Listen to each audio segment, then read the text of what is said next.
Let's go to the United States now, where it's been another packed day at the Republican National Convention. Donald Trump making another appearance today to a unified party. His former rivals, Nikki, Haley and DeSantis, they gave speeches praising the now official candidate for president. Have a listen.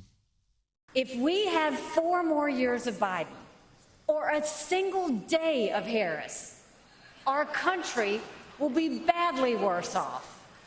For the sake of our nation, we have to go with Donald Trump. Our enemies do not confine their designs to between 10 a.m. and 4 p.m. We need a commander-in-chief who can lead 24 hours a day and 7 days a week. America cannot afford 4 more years of a weekend at Bernie's presidency.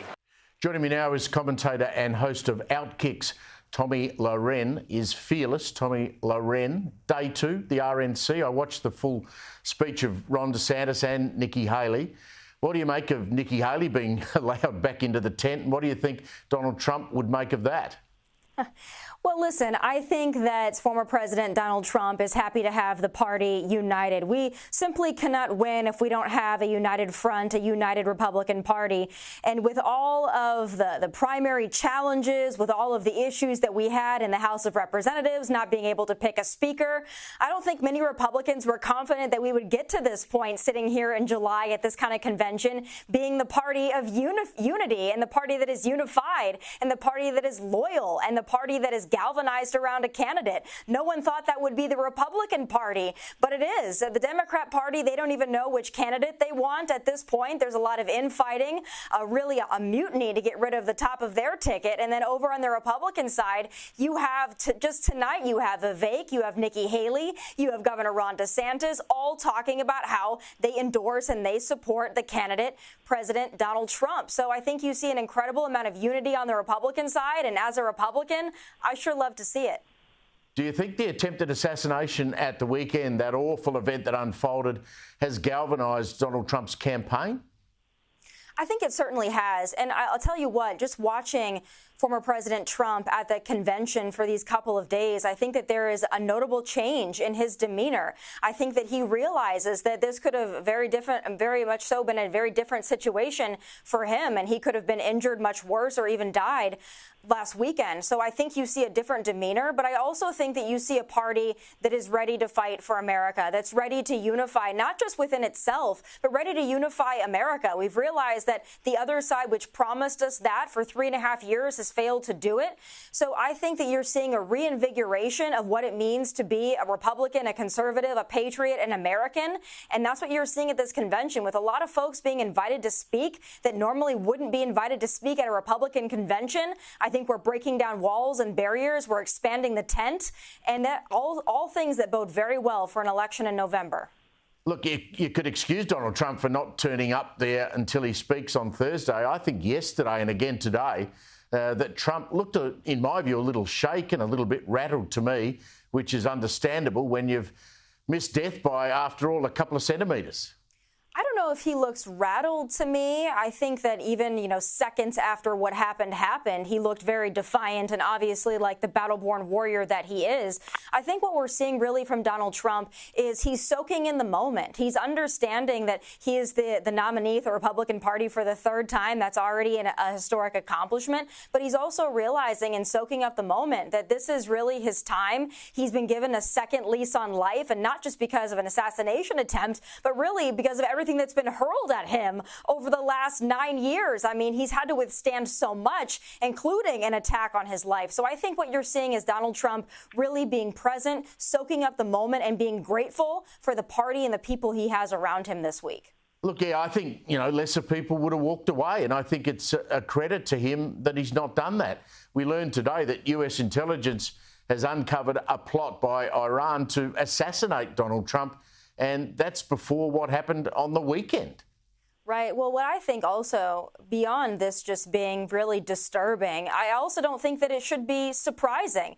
He was the leader of the free world. He could likely be the leader of the free world again in just a few months. So the fact that there wasn't more protection for him when he's standing in a wide open field in the middle of Pennsylvania, and the fact that the director of the Secret Service is trying to excuse the lack of protection on a sloped roof being unsafe for Secret Service agents, I mean, the dereliction of duty by the Secret Service and the head of the Secret Service, to me, is astounding. And it's shocking to me that she still has her job and still has that position. There's a lot of investigating left to do, but just looking at the bystander photos and videos here, it's quite obvious that this was a giant lapse in security, a giant failure, and all presidents and former presidents deserve better from the taxpayer-funded Secret Service.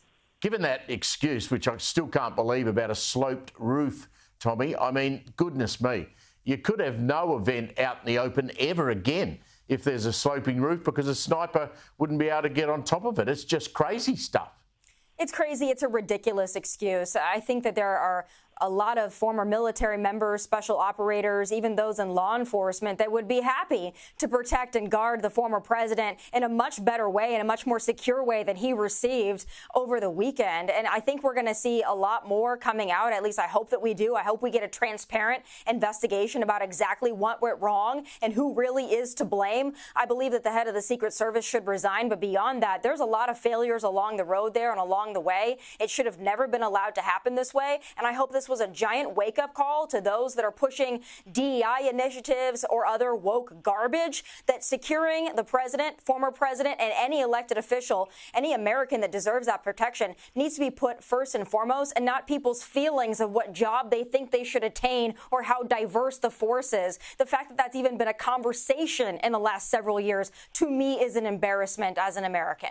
What are you expecting the tone of the speech from Donald Trump that we're going to get on Thursday? We've heard reports that he's actually rewritten the speech after what happened over the weekend, after the assassination attempt. So I think what you probably would have heard is Donald Trump the fighter, Donald Trump going after the record and the poor legacy of current President Joe Biden. But I think what you're going to hear in this speech is much more of a unified tone. I think he's going to talk about the failures of the administration, but I think he really is going to attempt to unify all Americans and show them that he is not this boogeyman that he's been made out to be, that he's a living, breathing human being. They've tried to dehumanize him over the last several years, and I think he's going to show the world, and especially the American public, that he is the leader for all Americans, not just Republicans, and that's what I expect from that speech on Thursday night. Just finally, I mean, Jack Black and his band Tenacious D made a terrible mistake here in Sydney, where the stupid guitarist said, "Don't miss Trump next time." Look, they've apologised overnight. The tour's been cancelled. Look, I don't believe the apology. I mean, weren't they the centrepiece of some Joe Biden fundraiser recently?